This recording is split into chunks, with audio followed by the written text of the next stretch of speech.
우리를 강권하시는 그리스도의 사랑. 찰스 스퍼전. 그리스도의 사랑이 우리를 강권하시는도다. 우리가 생각건대 한 사람이 모든 사람을 대신하여 죽었은즉 모든 사람이 죽은 것이라. 사도 바울과 그리스도 안에서의 그의 형제들은 그들이 행한 모든 일에 있어서 조금도 사심이 없었던 자들이었습니다. 사도 바울은 자신과 그의 형제들이 다양한 행동을 했지만 언제나 동일한 목적을 위해서 했다고 말할 수 있었습니다. 그들은 그리스도의 가르침을 널리 전하여 사람들의 영혼을 축복하는 일만을 위하여 살았습니다. 사도 바울은 말하기를 우리가 만일 미쳤어도 하나님을 위한 것이요 만일 정신이 온전하여도 너희를 위한 것이니 라고 합니다. 어떤 이들이 바울은 지나치게 흥분했으며 자기 자신을 너무 강하게 표현했다고 말했을 것입니다. 바울은 거기에 대해서 좋습니다. 그렇다 할지라도 그것은 하나님을 위한 것이요 라고 말했던 것입니다. 또 다른 이들은 사도 바울이 합리적인 사고를 강하게 하는 자임을 주목하여 그를 너무나 차갑고 논리적인 자라고 생각했습니다. 그러나 바울은 그런 생각에 대해서 만일 정신이 온전하여도 너희를 위한 것이니 라고 말했던 것입니다.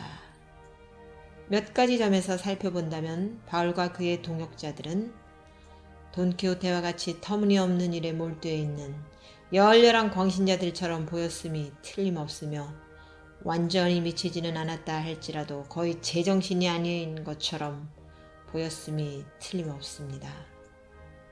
바울이 자신의 회심한 이야기를 말했을 때 그것을 들은 총독 베스도가 소리쳤습니다.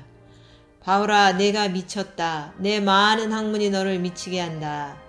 또한 바울의 행동에서 놀라운 변화를 보았고 그가 어떠한 지위를 포기했으며 새로운 그의 믿음을 위해 어떠한 고난을 당해야 했는가를 알았던 많은 사람들도 의심할 바 없이 그와 같은 결론에 도달하였을 것입니다. 바울은 이러한 판단을 받지 않으려 하지 않았습니다. 왜냐하면 그의 주님이시요 선생님이신 예수님께서도 미쳤다고 비난받았으며 심지어 주님의 친속들까지도 그가 미쳤다고 말했던 것을 기억했기 때문입니다. 총독 베스도에게 그는 이렇게 답변했습니다. 베스도 가까여 내가 미친 것이 아니요 참되고 정신 차린 말을 하나이다. 그리고 본문에서는 고린도의 대적자들에게 더욱 강력하게 답변하였습니다. 예수님을 위하는 열정으로 말미암아 미쳤다는 비난을 받는 자는 복 있는 자들입니다. 그들이 우리가 만일 미쳤어도 하나님을 위한 것이요 라고 말할 수 있다면 그것은 더할 수 없이 충분한 답변이 될 것입니다. 미친 사람들이 다른 사람들을 미쳤다고 생각하는 것은 당연한 일입니다.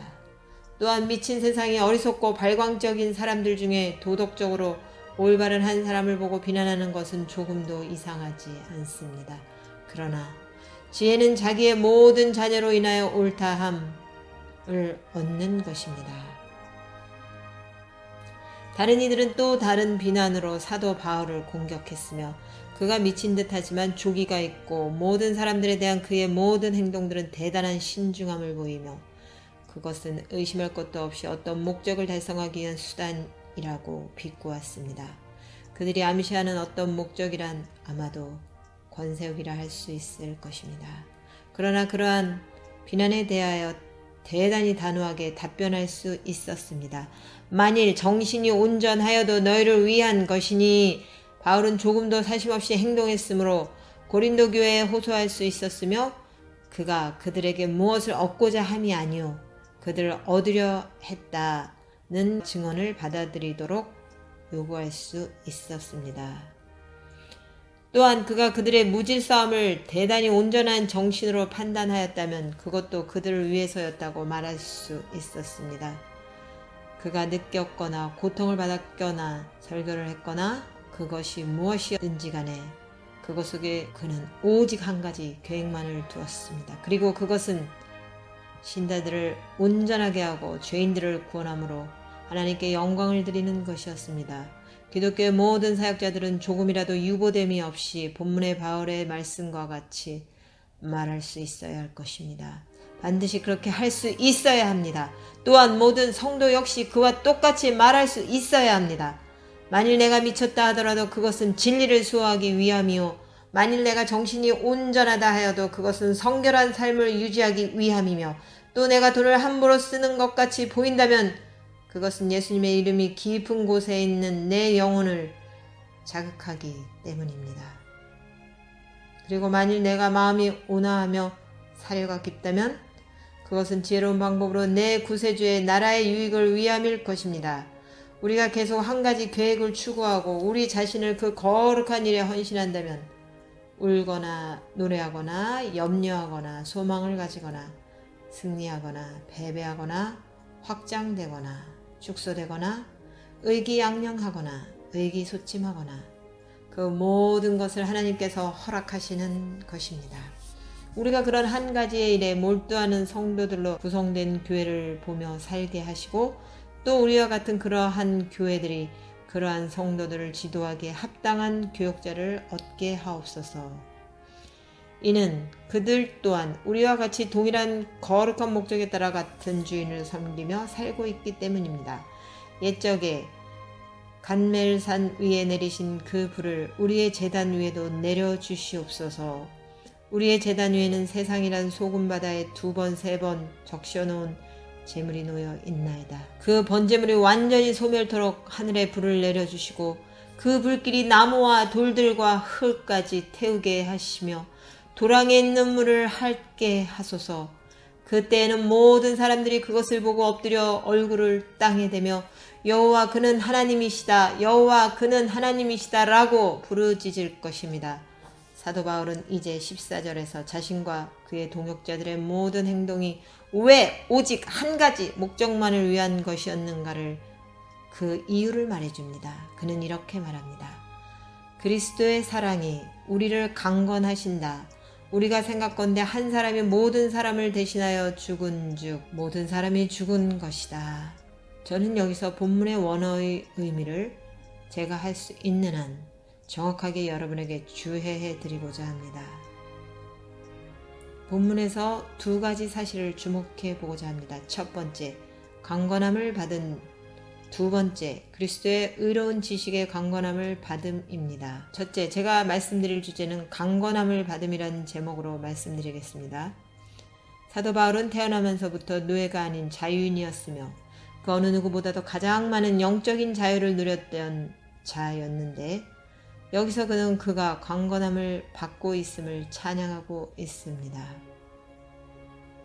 그는 강건함을 받고 있었는데 왜냐하면 굉장한 힘이 그를 짓누르고 있었기 때문입니다.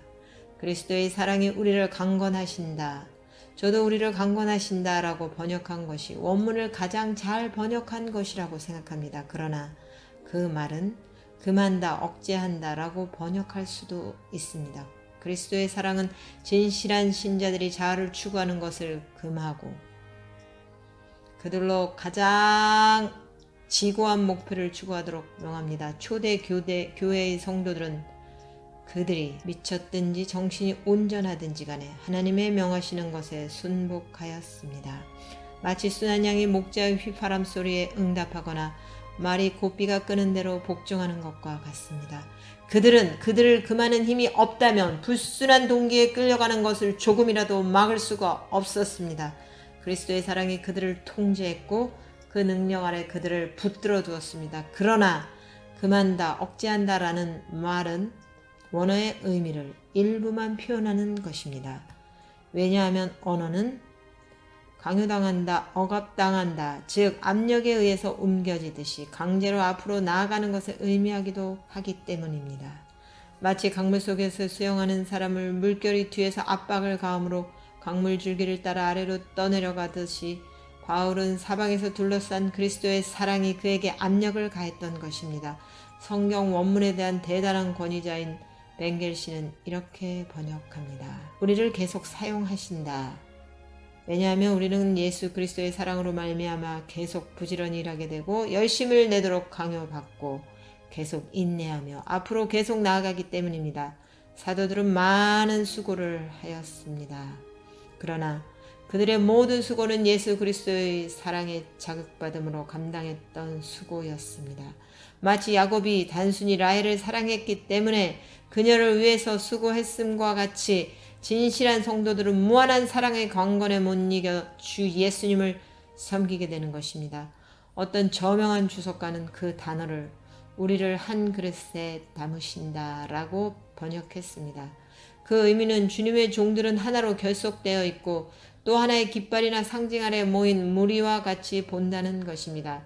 그가 말하는 깃발이란 나를 정복한 그리스도의 군기는 사랑이었네 라는 교회 찬송가 가사에 그 군기를 언급하는 것이라 하겠습니다. 병사들이 군기 아래 모여 결속되듯이 성도들은 그리스도의 사랑에 의해서 주님의 사역과 봉사를 계속 감당하는 것입니다. 그 그리스도의 사랑이 그들을 강건하여 그리스도를 위하여 또한 하나님의 영광을 위하여 모든 것들을 참아내도록 하며 그들의 정력의 중심으로서 근원으로서 함대의 깃발과 같이 높이 달려있는 것입니다. 우리는 우리가 충성하는 최선의 동기를, 힘이 넘치는 최선의 이유를, 인내하는 최선의 논거를 우리 주님의 사랑에서 찾는 것입니다. 그 단어는 또한 압축한다는 의미도 지니고 있습니다. 그 의미는 그리스도의 사랑에 의해서 그들의 모든 힘이 한 통로 안으로 압축 결집되어 무엇을 움직이게 한다는 의미일 것입니다. 제가 저의 힘을 금지하고 억제하여 모든 힘을 하나의 형태로 결집할 수 있겠습니까? 저는 제가 그렇게 할 수 있다고 생각합니다. 홍수가 범람하여 초장위를 넓게 덮쳐 흐르다가 푹 패인 웅덩이에 고일 때 사람들은 뚝을 쌓아 한 통로로만 그 물이 흐르도록 물의 흐름을 억압합니다. 그래서 그 물은 압축되어서 이제는 물줄기가 되고 한 방향으로 힘차게 흘러갑니다. 그 물결이 얼마나 빨리 흐르는지 살펴보십시오.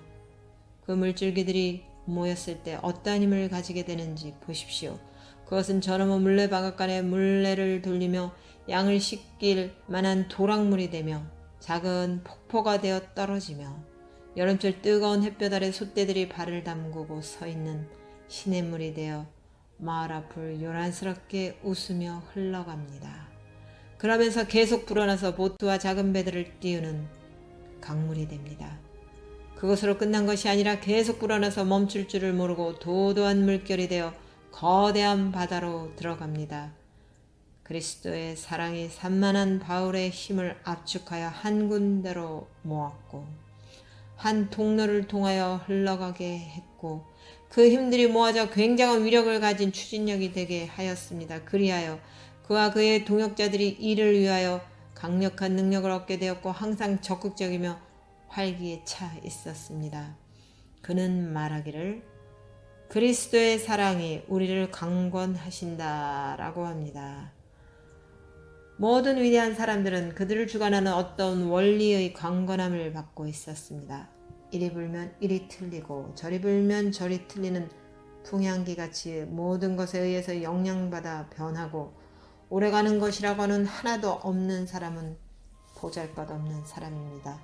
변덕과 공상, 오락과 쾌락의 삶을 소비하는 사람은 결코 한 가지도 성취할 수 없는 자입니다. 삶의 표면을 배회하는 자는 새가 공중에 아무런 자취도 남기지 못함 같이 그의 삶에 아무런 흔적도 남기지 못할 자입니다. 그러나 실수를 할지라도 집중하는 자는 위대한 자가 됩니다.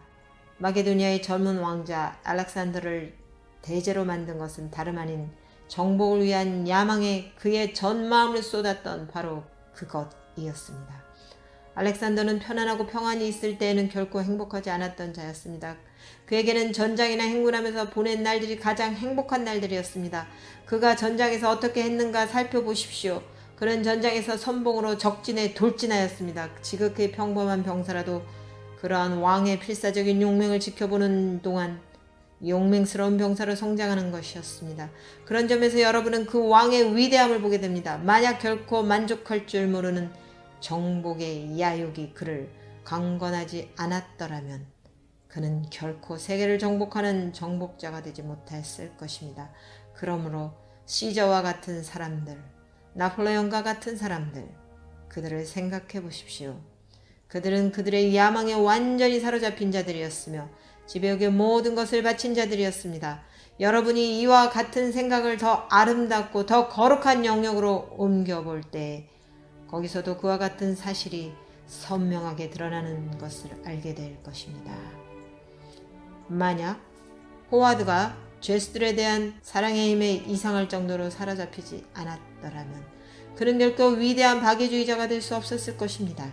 그는 궁전이나 영빈실의 소파에 앉아 있을 때보다 병원이나 감옥소에 있었던 때가 더 행복하였습니다. 그러므로 그는 감옥소를 신방하지 않을 수가 없었습니다. 그는 재소자들에게 대한 동정심에 사로잡혀 있었습니다. 그래서 그의 전 생애를 그들을 위하여 보냈던 것입니다. 휘필드나 그의 동료 웨슬리와 같은 사람을 보십시오. 그런 사람들은 오직 한 가지 생각밖에 없었습니다. 그 생각은 그리스도를 위하여 영혼들을 구원하는 것이었습니다. 그들의 전 존재가 하나님을 향한 열정의 강물 속으로 녹아 흘러들어갔고 그 강물은 도도하게 흐르는 론강과 같이 충일하며 힘찼습니다. 그리스도를 위하여 수고하는 것이 그들의 휴식이었습니다. 전도하는 동안 비난받으며 예수님의 이름을 위하여 중상모략을 당하는 것이 그들의 영광이었습니다. 귀족들의 집에서 주교의 직을 감당하거나 그런 위치에 있는 것이 그들에게는 죽음과도 같은 것이었을 것입니다. 만일 그들이 영혼을 구원하는 일을 그만두어야 한다면 왕의 보좌가 주어진다 할지라도 그것은 그들에게 고문 때와 같았을 것입니다. 그들은 이해할 수 없고 약해지길 바라지도 않았던 어떤 열정에 지배당하고 있었습니다. 그들은 이렇게 노래할 수 있었습니다. 그리스도의 사랑이 나를 강권하여 사람들의 방황하는 영혼을 찾도록 하신다. 활활 타오르는 불길 속에서 그들을 건져내어 구원하려는 수없는 부르짖음과 간구와 눈물로 그들의 전생의 존재, 재능, 영, 혼, 육이 그 의도하는 목적에 있어서 하나가 되어 나뉘어질 수 없었습니다. 그리고 성결하게 된 그들의 전 인격이 그 목적을 향하여 불가항력적으로 나아갔습니다. 그들은 마치 영혼자의 손으로부터 터져 나와서 그 목적하는 곳에 미치기까지 직진하는 번개와 같다고 할 것입니다. 태양이 그 빛을 비추는 것을 멈출 수 없고 하늘에서 그 진리를 역행할 수 없듯이 그들도 결코 전도하는 것을 쉴 수가 없었습니다. 그리고 이러한 종류의 광거는 강요를 의미하는 것이 아니며 속박을 내포하고 있는 것도 아닙니다. 그것은 지극히 고상한 자유의 명령에 의한 것입니다. 어떤 사람이 정확하게 자기의 원하는 것을 하게 되어서 그가 그 일을 하면서 얻는 마음에서 우러나오는 기쁨과 즐거움을 표현하기 원한다면 그는 대체로 오늘 본문의 말과 유사한 말을 사용할 것입니다. 그는 그 이유를 이렇게 말할 것입니다. 왜냐하면 내가 좋아하는 학문의 마음이 모두 빼앗겼기 때문입니다. 그것은 제 마음을 완전히 사로잡습니다. 저는 그것이 주는 매력에 저항할 수가 없습니다. 저는 그 단어 하나하나에 사로잡히고 맙니다. 그렇다면 그 사람이 조금도 자유롭지 못한 사람입니까? 만약 어떤 사람이 과학이나 또는 추구할 만한 다른 과목에 완전히 몰두해 있다면 그가 원한다면 언제든지 그것을 버려둘 수 있는 완전한 자유가 있지만 그는 당연히 그것을 버려둘 수 없다고 선언할 것입니다. 그것이 그 사람을 사로잡는 매력을 갖고 있어서 그가 거기에 몰두하지 않고는 못 빼기는 것입니다. 그러므로 우리가 그리스도의 사랑에 의해 강건함을 받는 상태에 있게 되었다고 말할 때 그것은 우리가 우리의 의지대로 행하지 못하거나 우리의 자율적인 의지대로 봉사하지 못하는 것을 의미하는 것이 아님을 여러분이 생각하셔야 합니다. 결코 그렇지가 않습니다. 저는 우리가 그리스도께 묶여 있을 때만큼 자유롭게 되는 경우는 결코 없다고 생각합니다. 그렇습니다. 우리 하나님은 물리적인 힘으로 우리를 억압하시지 않으십니다. 그분이 우리를 묶는 끈은 사랑의 끈이며 그분께서 우리를 동이시는 띠는 사랑의 띠입니다. 그러므로 하나님의 강건하심은 우리가 즐겁게 느낄 수 있는 것입니다. 우리는 하나님께서 그 끈과 띠로 우리를 묶고 동이시는 그런 상태 속에 놓이는 것을 전적으로 찬성합니다. 우리는 그리스도의 사랑이 우리를 강건하시기를 허락하며 그러한 강건하심이 날마다 더욱 증가하기를 소망할 뿐입니다. 우리는 지금까지 굉장한 힘이 바울을 붙잡고 있음을 살펴보았습니다. 이제 한 걸음 더 나아가서 그 강권하는 힘은 그리스도의 사랑이었음을 살펴보도록 하겠습니다. 바울은 그리스도께 대한 자기의 사랑은 언급하지 않습니다. 그 사랑도 비록 그리스도의 사랑에는 못 미치겠지만 굉장한 힘을 가지고 있었습니다. 그러나 그는 그리스도의 사랑만을 언급하는 데 만족합니다. 왜냐하면 그리스도의 사랑 속에 그의 사랑이 포함되어 있기 때문입니다. 그리스도의 사랑이 우리를 강건하신다. 즉, 오 형제 여러분, 그리스도의 사랑은 그 속에 온갖 즐거움이 들어있는 능력입니다. 그 사랑은 가장 위대한 사람들의 마음도 움직일 만한 힘을 가지고 있습니다. 그리스도의 사랑. 누가 그 사랑의 전능한 힘을 측량할 수 있겠습니까? 사람들을 위하여 그리스도께서 죽으심으로 보여준 그 사랑이 가장 강력한 사랑의 표현입니다. 본문을 주목하여 보십시오. 우리가 생각하건대 한 사람이 모든 사람을 대신하여 죽었도다. 바울의 마음을 극도로 동요하게 하였던 그리스도의 사랑의 특이한 현신은 그분의 대속의 죽음에 나타난 사랑이었습니다. 잠시 그 사랑을 생각해 보십시오. 어떠한 고통도 어떠한 아픔도 어떠한 수치도 결코 당하실 수 없었던 영원히 복되신 그리스도께서 죄악된 사람들을 사랑하셨습니다. 놀랍고도 특이한 그 사랑이요. 그분께서 죄악된 사람들을 사랑하셨습니다. 예, 실로 자기의 원수들을 사랑하셨습니다. 비참하게 타락한 인간들을 사랑하사 그들의 본성을 취하시고 사람이 되셨습니다. 그 놀라운 낮아지심, 하나님의 아들이 또한 마리아의 아들이 되셨습니다. 사람의 모양으로 나타나셔서 스스로 비천하게 되시고 흠모할 만한 아름다운 모양이 하나도 없는 자가 되셨습니다. 인간 재판관들 앞에 붙들려가서 부당하게 정죄받는 그분을 보십시오. 로마의 릭터 정관을 따라다니며 죄인을 잡던 관리에게 붙잡혀서 채찍으로 혹독하게 내려침을 당하시는 그분을 보십시오. 조금만 더 살펴보십시오. 여러분은 그분께서 십자가 사형틀에 못 박혀서 흉악범의 하나로 취급되어 높이 메어 달리시는 것을 볼 것입니다. 그분은 조롱하고 조소하며 잔인하게 쳐다보거나 악의에 가득 찬 말을 하는 자들 사이에 홀로 버림받았다가 피를 흘리며 목숨을 잃었습니다. 마침내 실제로 죽으시고 무덤에 누웠습니다.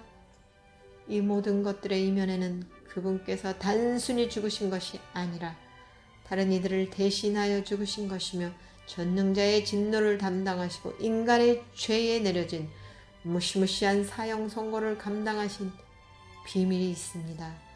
여기에 참으로 사랑이 있는 것입니다. 우리를 하나님께로 데려가시기 위해서 무한히 순결하신 분이 죄인들을 위하여 고통을 당하셔야 했고 의로우신 분이 불의한 자들을 위하여 아픔을 당하셔야 했습니다. 냉혹한 율법의 무서운 형벌을 감당하기 위하여 예수님을 피 묻은 나무에 못 박은 그 사랑이야말로 가장 숭고하고 고귀한 사랑이었습니다. 사랑하는 여러분이여, 이 사랑을 생각해 보십시오. 여러분이 그 사랑에 강권하는 영향력을 느끼실 때까지 생각해 보십시오. 그것은 영원한 사랑이었습니다. 왜냐하면 땅이 지음 받기 오래전에 하나님과 함께 계신 영원한 말씀이 자기 백성들을 바라보시고 그들의 이름을 자기의 가슴에 새겼기 때문입니다. 그것은 사심이 없는 사랑이었습니다. 왜냐하면 그분께서 대속의 희생을 치르시면서 아무 유익도 얻지 않으셨기 때문입니다. 그러므로 아무런 소리가 들리지 않았지만 하늘에서는 비파와 검은고가 울릴만 했으며 전상의 도성에서는 아름다운 노랫소리가 울려 퍼질만 하였습니다. 그것은 지극히 자발적이고 자유로운 의지에서 나온 사랑이었습니다. 왜냐하면 그 어떤 사람도 그러한 사랑은 구하지 않았으며 그러한 사랑에 대해서는 꿈도 꾸지 못하였기 때문입니다. 그것은 또한 지극히 인내하는 사랑이었습니다. 왜냐하면 사람들이 세상에 태어나서 죄를 짓고 그리스도를 거절한 때에 그가 자기 백성에게 왔고 자기 백성들이 그를 영접하지 않았지만 그는 그들을 여전히 사랑하셨으며 끝까지 사랑하셨기 때문입니다. 그것은 사랑이었습니다. 그 사랑에 대해서 제가 어떻게 말씀드려야겠습니까? 제가 더 많은 말을 하게 된다면 그 사랑에 대한 여러분의 생각을 분발시키기보다는 침몰시키고 말 것입니다. 그 사랑은 무한하며 측량할 수 없으며 상상할 수조차 없는 사랑이었습니다. 어머니들의 사랑이 죽음만큼이나 강하며 여자의 질투심은 무덤만큼이나 잔인하다 할지라도 그리스도의 사랑은 그러한 여인들의 사랑을 능가하는 사랑이었습니다. 순교자들의 사랑은 타오르는 사나운 불길을 극복했다 하지만 그리스도의 사랑은 그러한 순교자들의 사랑을 능가합니다. 이 장렬하는 사랑의 태양 앞에서는 다른 모든 사랑의 빛들이 희미해지며 그 무력한 빛을 잃어버리고 맙니다. 그 사랑의 따스함은 누구나 느낄 수 있습니다. 그러한 더 찬란한 빛은 아무도 바라보며 응시할 수 없습니다. 그분은 우리를 하나님처럼 사랑하셨습니다. 그 사랑은 하나님의 가슴 속에 타올랐던 그 하나님의 사랑에 비하여 조금도 손색이 없는 사랑이었습니다. 그 사랑은 지옥에 내려가는 우리를 구속하시기 위해서 창에 찔리기까지 하신 사랑이었습니다. 그러므로 지금까지 크리스천들을 사로잡았던 것은 바로 이 사랑의 힘이었습니다. 바울도 이 사랑의 힘이 우리를 강권하신다라고 말씀하고 있는 것입니다.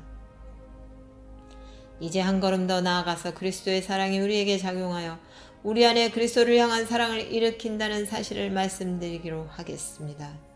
사랑하는 형제 여러분, 저는 여러분이 우리 주 예수 그리스도를 사랑하고 있음을 알고 있습니다. 왜냐하면 그분의 모든 백성들이 그분을 사랑하기 때문입니다. 우리가 그를 사랑하면 그가 먼저 우리를 사랑하였음이라. 그러나 제가 그 사랑을 말로 표현할 수 있는지요? 제게는 이 두 가지 화제, 우리에게 대한 그리스도의 사랑과 그리스도에 대한 우리의 사랑보다 말씀드리기가 어렵게 느껴지는 화제가 없습니다.